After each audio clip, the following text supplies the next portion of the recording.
Jean-Michel Longueval, bonjour, vous êtes maire de Bron et je vous ai invité ce matin pour parler électricité, ou plus exactement électricité verte. Alors votre commune vient de signer avec EDF un accord pour que tous les bâtiments municipaux soient alimentés en électricité verte, c'est-à-dire produite à partir d'énergies renouvelables.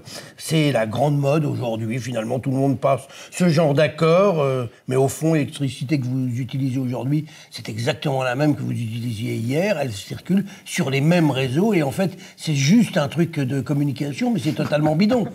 Ah, c'est pas tout à fait ça quand même, vous exagérez. Voilà. Ah, bah, j'exagère peut-être. D'abord, nous, on a l'électricité verte déjà depuis 2015, puisque l'idée c'était d'équiper les anciens compteurs, les gros compteurs, des gros équipements en électricité verte. L'électricité verte, certes, vous avez complètement raison, elle passe par les mêmes réseaux, mais il y a garantie qu'elle est produite par les fournisseurs d'énergie, quels qu'ils soient, à partir des énergies renouvelables, c'est-à-dire l'éolien, l'hydraulique, le solaire ou le géothermique.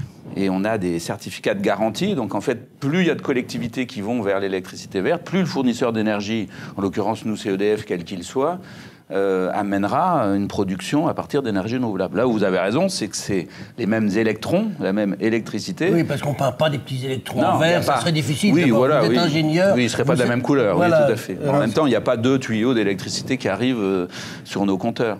Donc c'est bien des certificats de garantie de production d'énergie renouvelable pour aller vers les 3x20. Et ça, pour le coup, même si c'est les mêmes tuyaux, c'est quand même de l'électricité dite verte. Certes, c'est une appellation, mais attendez, voilà. Jean-Michel Longueval, aujourd'hui, EDF produit son électricité en fonction des différents modes de production qu'on connaît. Oui. Avant, quand vous n'aviez pas signé votre accord, ils produisaient de la même façon. Le jour où vous avez signé votre accord, ils produisent aussi exactement de la même façon.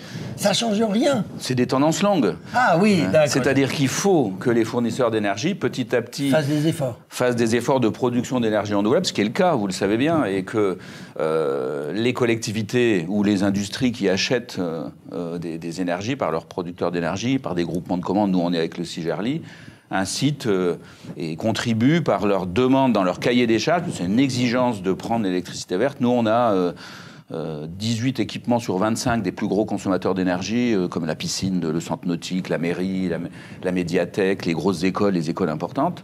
On a 18 sites sur 25 sur garantie, ça représente 60% de notre facture.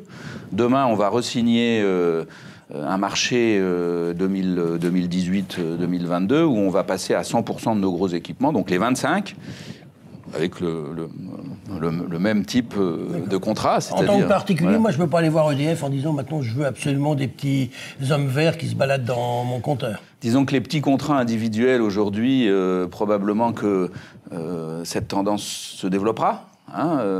Et probablement qu'un particulier pourra dans l'avenir aussi contribuer à la production d'électricité verte, qui d'ailleurs, bon, en termes de facturation, y a un petit surcoût, mais assez faible, et on récupère ce surcoût parce qu'on a des économies d'énergie. En même temps, on a une expérimentation avec EDF sur nos bâtiments, sur un de nos bâtiments, de suivi des consommations, avec une expérimentation où les usagers du bâtiment, donc des agents de la ville dans les services techniques, puisque c'est un bâtiment administratif service technique, ont des tableaux de bord réguliers, des affichages, et petit à petit comprennent, parce que même s'ils le savaient, parce que je crois que tout le monde comprend qu'il faut faire des économies d'énergie, on a, par cette expérimentation de tableau de bord, pu économiser dans ce bâtiment, par exemple, 15% des consommations. Oui, donc ça, ce qui fait qu'on a absorbé le petit surcoût d'électricité verte. Mais je pense qu'à terme, il faut que chaque ville, chaque collectivité contribue au plan climat de la métropole, notamment, et au 3x20.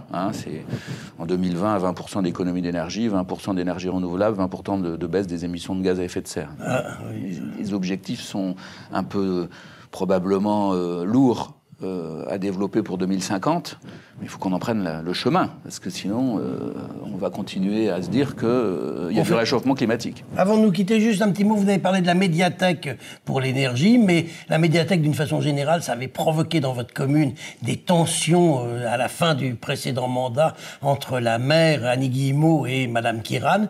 Elle existe maintenant, cette médiathèque, elle fonctionne Oui, tout à fait, elle a été... Il n'y a plus de polémique ? Ah ben non, non, c'était pas... n'y avait pas de polémique sur la médiathèque, c'est 2014. Ah, si, sur la non, mais sur le principe d'une médiathèque, je veux dire par là. C'était sur sa construction. La ville livre, notre médiathèque en entrée de ville est une belle médiathèque, elle tourne très bien, elle a été inaugurée en 2014. On a aussi des antennes de la médiathèque dans nos quartiers, parce que c'est pas que le central qui fait le livre dans la ville et la culture pour tous les Brondiens. Donc vous nous rassurez, la médiathèque fonctionne et elle attire le public.